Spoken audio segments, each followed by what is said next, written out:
It wasn't the fire alarm. That's what I told myself when the flashing red lights reflected in the hotel's glass elevator shaft.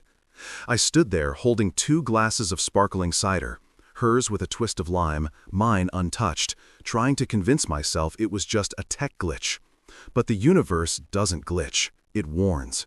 3 minutes earlier, I'd been standing by the dessert bar watching her laugh from across the room. She had that laugh she saves for other people, the one that's half performance, half flirt. I used to think it was charming, magnetic, the kind of laugh you wanted to be the reason for. Then Daniel walked by again. That was his 3rd lap. And every time, Clara's eyes followed. When she said she needed to take a quick call, I offered to come with her. She smiled too gently and said, "No need, just someone from Seattle. I need to calm down. Be right back." But I knew something in the way her heel clicked just a little faster than usual. So I followed. The rooftop was quiet, wind brushing past string lights and the faint clatter of glasses from downstairs. I walked past potted palms, past the pool deck no one used, toward the far stairwell.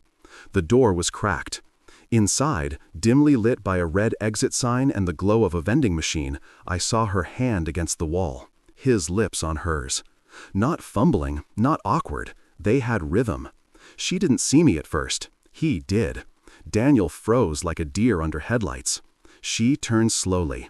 I saw recognition hit her eyes, but it wasn't panic, it wasn't regret, it was irritation. "You just ended our marriage," I said quietly. I didn't shout, I didn't move. And she tilted her head like a parent explaining math to a child and said, "No, you're wrong." I remember blinking a few times, unsure if she meant it sarcastically. She didn't. She kissed him again on the cheek this time, then adjusted her blazer like she was late for a meeting. I walked away, not fast, not slow, just mechanical. When I got back downstairs, the cider in my hand had gone warm. I left both glasses on the registration table and walked out without a coat. The cold didn't bother me. It never does when you're in shock. But that was just the first lie. The kiss was nothing compared to what came next. I didn't sleep that night. I just sat at the kitchen table staring at nothing. The lights were off. The fridge hummed like it knew a secret. And I kept glancing at the door like it might open and rewind everything, but it didn't. No key turned in the lock, no footsteps, just silence. At 3:12 a.m., I heard a ping. Her text. Just one sentence. "Can we talk when I get home?" Not sorry, not explanation, not what you saw wasn't what it looked like. Just that cold, transactional, like we were coworkers who needed to schedule a meeting. After a mildly awkward email thread, she came home at 6:41 a.m. I watched through the peephole as she paused outside the door. She looked composed, like she practiced this moment in her head and decided emotions would be inefficient. She was wearing the same emerald green dress from the gala, still perfect, except now it looked like armor. Her lipstick had faded, but I noticed the smudge on her wrist where she'd tried wiping some off. When she walked in, she didn't say my name. She didn't ask how I was. She just placed a sealed envelope on the counter. "Before you speak," she said, "read this." I didn't move. She slid it toward me like it was some kind of peace offering. White envelope, lipstick stain on the flap, no name on the front. I didn't open it. I just looked at her and asked one question. "How long has it been going on?" Clara didn't blink. "Define it," she said. And I swear to you, in that moment, something inside me cracked. Not the loud kind of crack, but the slow, splintering kind. The kind that doesn't bleed. It echoes. She finally admitted that it had been casual. Her word, a casual thing that happened maybe 5 or 6 times, but not recently, of course. No, that would be too much. She insisted the kiss I saw was a mistake born out of emotional confusion after a stressful quarter at work. She used the phrase, "context matters," like it was a magic spell that would erase what I saw. When I didn't respond, she sat across from me and asked, "Do you really think one moment should erase 8 years of us?" And that's when I realized she hadn't come home to apologize. She came home to win, to negotiate, to frame this as a disagreement, not a betrayal. She was trying to control the narrative, control me. I didn't open the envelope. I didn't want to see what was inside. Some neatly written bullet points justifying infidelity? A letter about how we lost touch and she felt invisible? A breakup pre-written before the gala even began? Instead, I asked her to leave, for real. No drama, no yelling. I just said, "You need to leave, Clara, right now." She hesitated, then reached for the envelope and said, "You'll regret not reading this." I said, "Nothing." She left quietly, just like she had at the party. But here's the part that messes with me. When I finally opened that envelope hours later, after sitting in the same chair without moving for what felt like forever, there wasn't a letter inside. There were photos, 3 of them, all printed, all glossy. One of her and Daniel in a hotel room mirror, one of a dinner at some upscale place I didn't recognize, and one of me, taken from behind at our cabin upstate through the window. I stared at that last photo until my eyes burned, and I realized this wasn't just infidelity. This was a game, a plan. And I wasn't just the husband, I was the pawn. I didn't leave the apartment for 2 days after I found the photos. I kept the blinds shut, the phone off, and the TV playing nothing but soft jazz on mute. Not because I like jazz, but because silence felt too loud.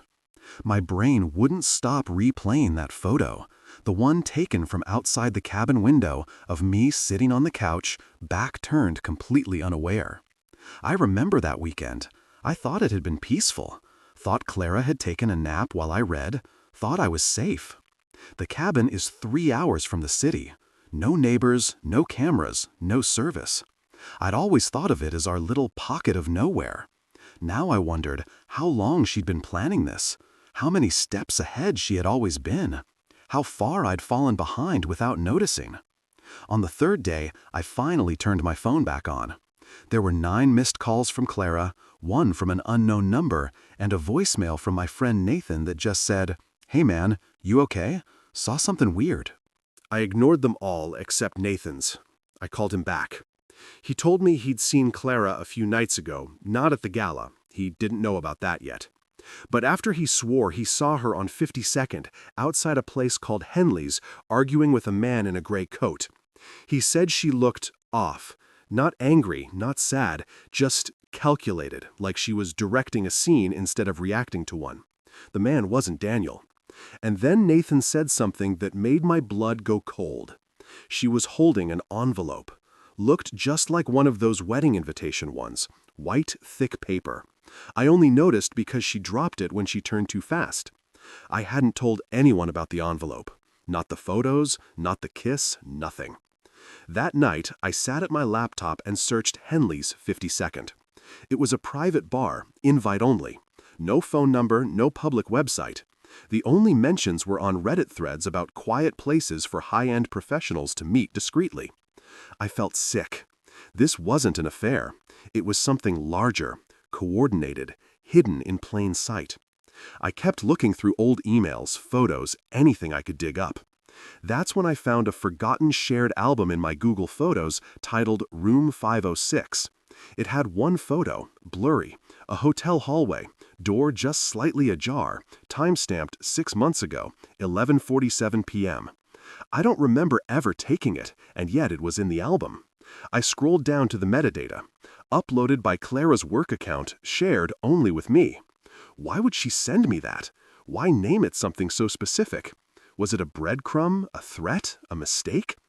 I called the hotel the next morning, told them I'd stayed there last April and needed a receipt reissued. I gave them Clara's company name and a fake room number, just to fish. The receptionist paused, then asked, "Would this be for room 506, Mr. Reed?" My stomach sank. "Yes," I said, "that one." Just to confirm this was for 2 guests. I didn't respond. I hung up. Now I knew Clara had booked the room. She'd made sure it was traceable. She'd shared the photo. And if Nathan saw her with another envelope, then Daniel wasn't the only one, which means I wasn't the only pawn. But here's what really pushed me over the edge. That night, I checked our mail. 1 letter, no return address. Inside, a Polaroid. Old school, faded slightly at the edges. It showed me again, this time leaving our apartment last month, carrying groceries. Written on the back in her handwriting, You've been watched longer than you think. This isn't just infidelity. This is surveillance. And I have no idea how deep it goes. You don't notice how loud a doorknob is until you're turning it slowly at 3 a.m., trying not to wake up someone who isn't there anymore. That night, I left the apartment.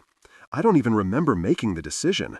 I just remember looking down at the Polaroid again, me holding a grocery bag, frozen mid-step like an animal caught in a trail cam, and thinking, I need to move. My hands were shaking, keys rattling like wind chimes, and I didn't even lock the door behind me. I just walked. No jacket, no plan, just the cold and the growing echo of everything I didn't know. I ended up outside her office building downtown. 11 floors of glass and fake friendliness. I'd been here maybe twice before. Once to drop off a charger she forgot, and once during an open house she helped organize. That night, it looked different. Sterile.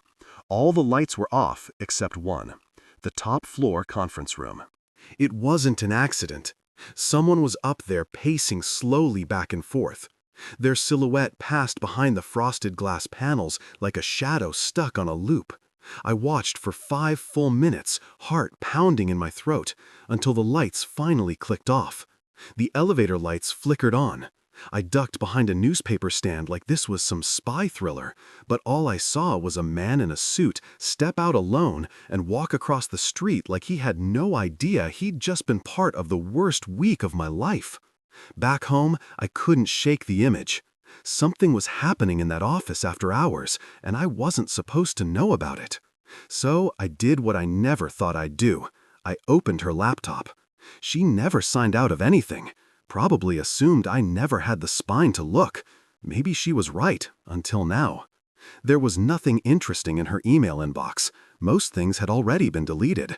But I found something in her calendar. Events that had been scheduled and immediately canceled. Dozens of them, all labeled with only first names. Rye, Sophia, Devon, Isabel, Jude. Never full names. Never recurring. Always just once.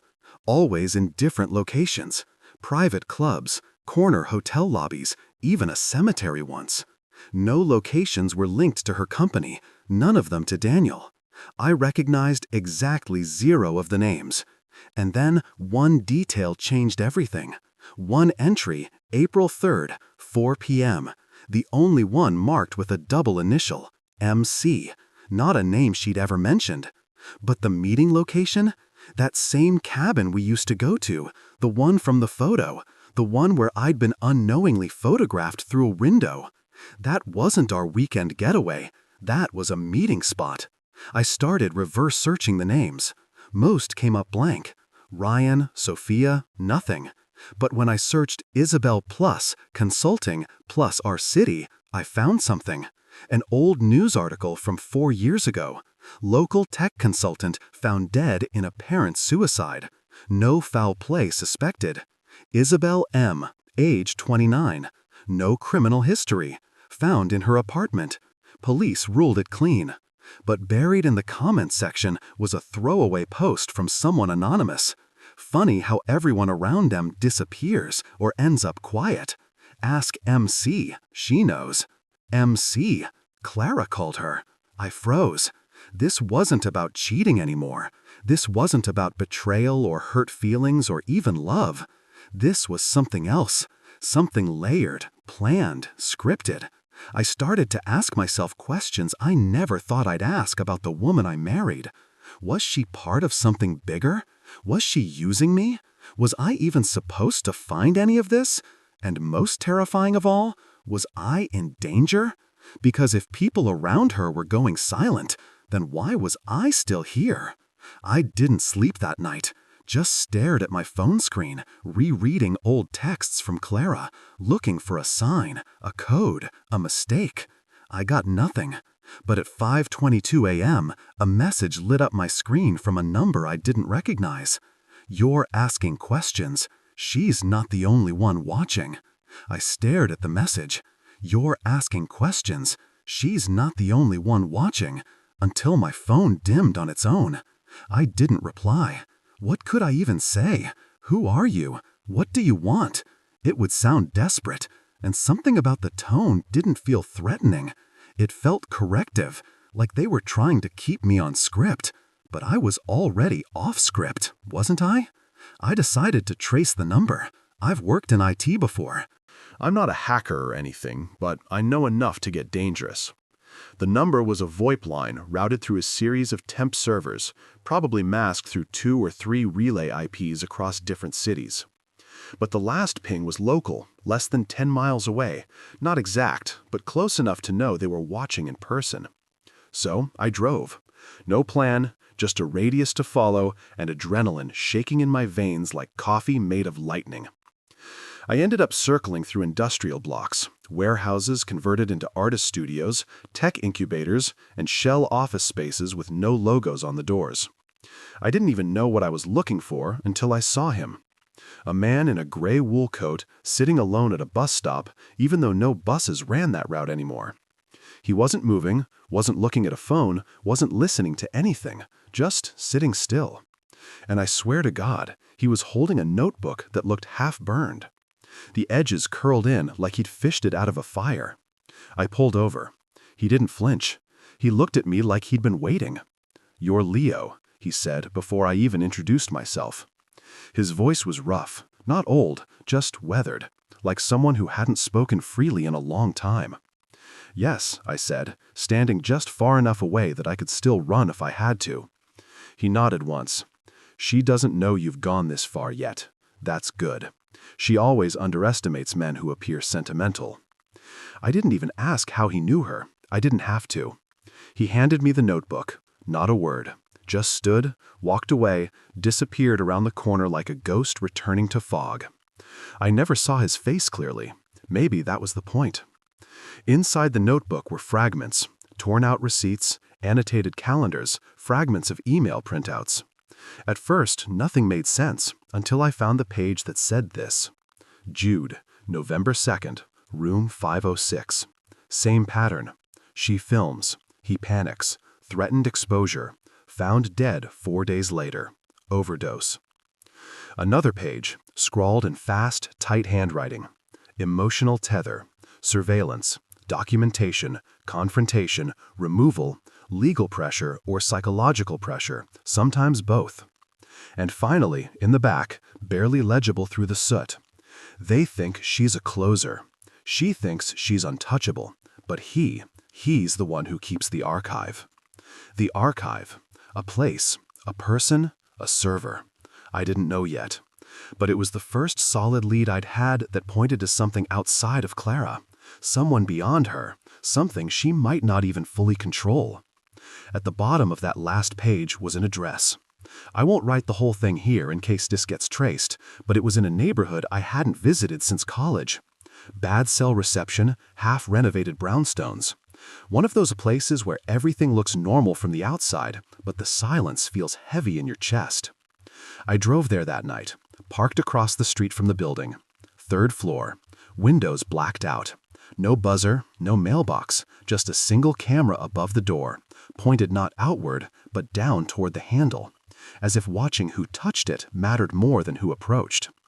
I didn't knock. I didn't try to enter. Not yet. I needed to know more before I walked through a door that might not open again. When I got home, my apartment had been entered. Nothing stolen, nothing broken, just rearranged. Subtle things. The salt shaker on the left instead of the right. A glass moved an inch forward. My phone charger unplugged and neatly coiled on the counter, like someone wanted to remind me they could come and go whenever they wanted. And worst of all, on the mirror in the bathroom, written in red lipstick, "You're asking the wrong questions." It was her shade, the one from the gala, but I don't think she was the one who left it. I think someone else wants me to stop looking, which is how I know I need to keep going. I didn't go back to work after that night. I couldn't. Every time I tried to look at my inbox or even make coffee, my mind just went back to that mirror, that message in her lipstick. "You're asking the wrong questions." It felt like a taunt, but also a warning, the kind that only makes sense later when it's already too late. I kept replaying the details, how someone got in, how they knew which shade she wore, how they made it clear that they were inside my space, but didn't take anything. It wasn't theft, it was communication, a message written in red. I decided to find the address from the notebook, the one linked to the archive. I didn't tell anyone where I was going. No note, no text, no call. Just locked the door and left. The building sat between a closed-down florist and an old insurance office that hadn't updated its signage since the 80s. The third-floor windows were covered in black film, just like before.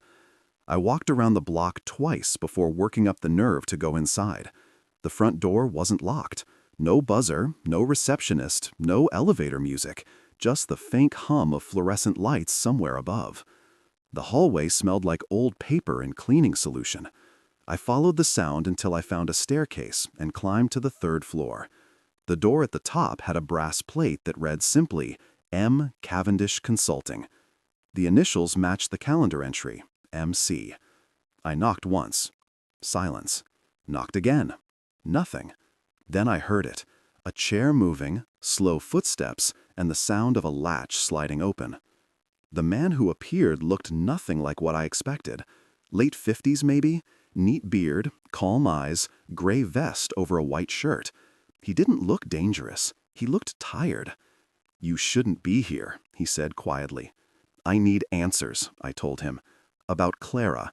About the people she—" I hesitated. "The people who disappear." He studied me for a moment, then opened the door wider. "Then you'd better come in before someone sees you." Inside, the air was cold, dry, filled with the faint hum of machines. Stacks of binders lined the walls, labeled only with years and codes. 2018-2A, 2019-3C, 2020-1B.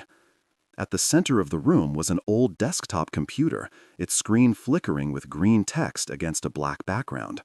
The man walked over to it and pressed a key. The monitor blinked alive.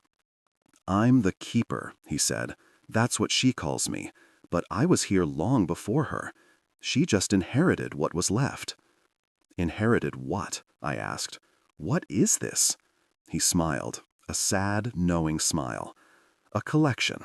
Insurance. Evidence. Whatever word makes it easier to sleep. Every person you found, Jude, Isabel, even Daniel, they're not random. They were part of the same network. Clara didn't seduce them. She studied them. She gathered information, compromised them, and handed it over to people who could use it." I felt the air leave my lungs. "So she's working for someone?" "She's always working for someone," he said. "That's what makes her valuable. She creates leverage, emotional or otherwise." She doesn't just cheat, she rewrites the narrative, makes the truth inconvenient. I tried to process that. Then why me? He leaned back in his chair. "Because you weren't supposed to find out. You were her normal, her balance. Every operator needs an alibi, a stable home, a believable life. You were the photograph on her desk that said, 'See, I'm harmless.'" My hands started trembling. "Then why the photos of me? The notes, the envelopes?" He turned the monitor toward me. On the screen, a folder was open. Inside were dozens of subfolders, each labeled with a first name, the same names from her calendar. But one stood out at the bottom. Leo. I clicked it. The screen filled with images, videos, transcripts. Me at the cabin, me walking home, me sleeping on the couch. "She documented me," I whispered. "She documents everyone." He said it's how she stays one step ahead. "But you weren't meant to see this. The fact that you did means she's lost control of the story." I looked at him. "Then why are you helping me?" He stood slowly and walked toward the window. "Because I'm tired, and because you deserve to know what comes next." "What comes next?" He turned. "She's going to make you disappear. Not physically, but publicly. Reputation, job, everything. She'll make sure the record shows that you were unstable, paranoid, maybe even violent. By the time she's finished, everyone will think she was the victim." My mouth went dry. "You're saying she's already doing it?" He nodded. She's probably already started. I left his office in a daze. The air outside felt heavy, unreal. My phone buzzed as soon as I stepped onto the street. A message from my manager. "Leo, we need to talk. HR received a report about your behavior. Please call ASAP." I didn't call. I couldn't. My world was already spinning too fast. When I reached my car, there was an envelope under the wiper blade. No return address. Inside, a single photo. Clara sitting in a cafe, smiling across the table at someone. Me. Except it wasn't me. The man in the photo looked just like me, but a few years younger, wearing a suit I'd never owned. On the back, in her handwriting, "I told you you're wrong." I didn't sleep that night. I didn't even sit down. I just stood in the hallway of my apartment for hours, staring at the photo, the one of Clara sitting across from a man who looked exactly like me. Same jawline, same hair, same crooked smile I've hated since high school. But it wasn't me. I knew it wasn't. The suit he wore was too tailored, too expensive, something I'd never own. And the way he leaned in toward her, eyes locked, easy and relaxed, intimate, not cautious like me, not doubting. It wasn't just a look-alike. It was a version of me she preferred. I tried to tell myself it had to be a cousin, a trick of the light, some digital manipulation, a psychological game. But deep down, I knew that photo was real, and older. There was a timestamp on the bottom corner, faint but visible, 2019-06-21. That was 3 years ago. We were married by then. I was at a conference in Denver that week. I checked my calendar twice to be sure. She met him while I was away. That wasn't coincidence. That was design. I ran the photo through a basic reverse image search. Nothing. Then through a few face comparison tools, even signed up for a couple shady AI match sites that claimed to find look-alike relatives worldwide. After several hours and a drain on my bank account, one result came up flagged with 92% match confidence. Name, William Liam Harrow. Occupation, private consulting, East Coast operations. Known alias, Eric Montclair. I froze. Montclair. M. Cavendish. Different names, same initials, same pattern. I dug deeper and found a document dump from an old lawsuit involving a defunct data security firm based out of New Jersey. The filings were dense, full of legal jargon, but one name kept appearing in the witness redactions: Clara Reed as an outside contractor, listed as a behavioral analyst, not a marketer, not a strategist, a behavioral analyst. This wasn't corporate espionage. This wasn't infidelity. This was profiling. And I was the subject, or at least one of them. I drove to my parents' house that morning. I needed grounding. I needed to see something real from before Clara, before all this spiraled out. My mom was hesitant to let me in, said she got a strange voicemail from a colleague of mine asking if I'd been acting strangely lately. When I asked who it was, she said they didn't leave a name. They'd already started. I asked to see the old family albums, not digital, real ones. My mom kept them in a plastic tub in the attic, carefully labeled by decade. As I flipped through the 2000s, my heart began to pound. There, in a Christmas photo from 2004, was me standing beside my uncle's old pickup. But next to me was him, Liam, Eric, whatever his name really was. Same face, same posture, but dressed sharper, standing just behind me, like he belonged there, like he always had. I showed it to my mother. She blinked. "Oh, what's his name? Your cousin's friend, I think, or one of the exchange students." But we never had exchange students, and my cousin had been overseas that entire year. He was planted there. He's been part of this longer than Clara has even known me. Or maybe, God help me, maybe he's the one who introduced her to me. I drove home on autopilot. I don't remember traffic lights. Don't remember unlocking the front door. I just remember walking into the living room and hearing a familiar voice say, "You weren't supposed to find that photo." She was there, Clara, sitting on the couch, legs crossed, calm as ever. She'd let herself in again. I didn't respond, just stared. She continued. He was an earlier version, trial run. We thought emotional compatibility was the metric. Turns out it wasn't. It's pattern resistance. That's what made you more useful. I finally found my voice.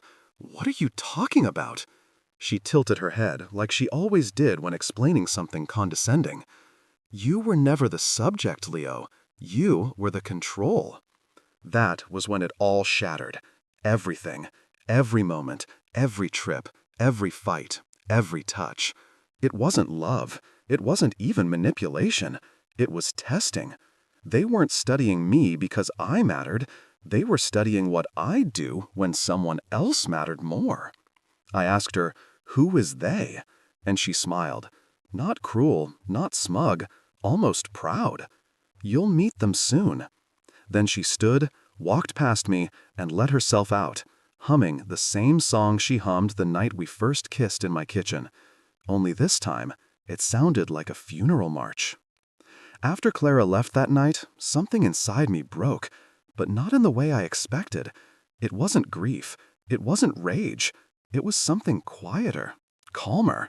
Like the moment just before a storm finally passes and the air settles. For the first time in weeks, I wasn't spinning. I was clear. Because now I understood the truth. I wasn't the victim. I wasn't the pawn. I wasn't even the subject. I was the witness. I spent the next 3 days doing the opposite of what Clara or they expected. I didn't run. I didn't hide. I started writing every detail, every photo, every conversation, every scrap from that burned notebook. I wrote it down by hand over 200 pages. And then I scanned it, encrypted it, and scheduled the timed release to a dozen news outlets, attorneys, and anonymous leak servers. It wasn't revenge, it was sunlight. Because that's what they couldn't control. That's what all of this had been about. Controlling the story, manufacturing reality. But when you shine enough light on shadows, they vanish. 2 days after I finished compiling everything, I received a single text from an unknown number. "You've made your move. You're clear.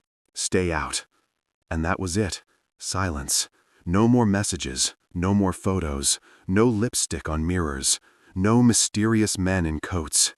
Clara disappeared completely. No digital traces, no sightings, not even a credit card ping. She became a ghost overnight. But I was alive and I was free. I sold the apartment, moved upstate, not to the old cabin. We both knew that place was poisoned. But to a small fixer-upper on a ridge above a lake where the cell signal barely works and the wind sounds like water moving through leaves. I replaced all the windows myself, painted the walls, built a bookshelf from scratch, even though I had no idea what I was doing. And I added curtains, yellow ones, the kind Clara always said clashed with modern design. The kind my grandmother had in her kitchen when I was 5, where everything smelled like cinnamon and wood smoke. The kind that made a house feel like it was mine. A year passed, then 2, and slowly I rebuilt something. Not the version of me I'd been before. That person was too trusting, too eager to make things work that were never real. No, this version of me was quieter, more watchful, but not closed. I started seeing someone new. Her name's Elise. She's nothing like Clara, not sharp-edged or strategic. She doesn't analyze everything I say. She laughs awkwardly at her own jokes and forgets where she parked her car at least twice a week. She knows there are pieces of me that were rearranged by what happened, but she never asks me to be whole. She just shows up. Sometimes we sit on the porch and say nothing at all. The cactus? From the apartment. I brought it with me. It sits on the windowsill now beside the yellow curtains. Still alive. Still stubborn. I think it gets it. Last week, I received a manila envelope in the mail. No return address. Inside, one photo. Me and Elise sitting on the porch. She's laughing at something I said. I don't remember what it was. On the back, in Clara's handwriting, just 2 words. Good choice. I don't know where she is. I don't need to, because I'm no longer part of her story. But more importantly, she's no longer part of mine.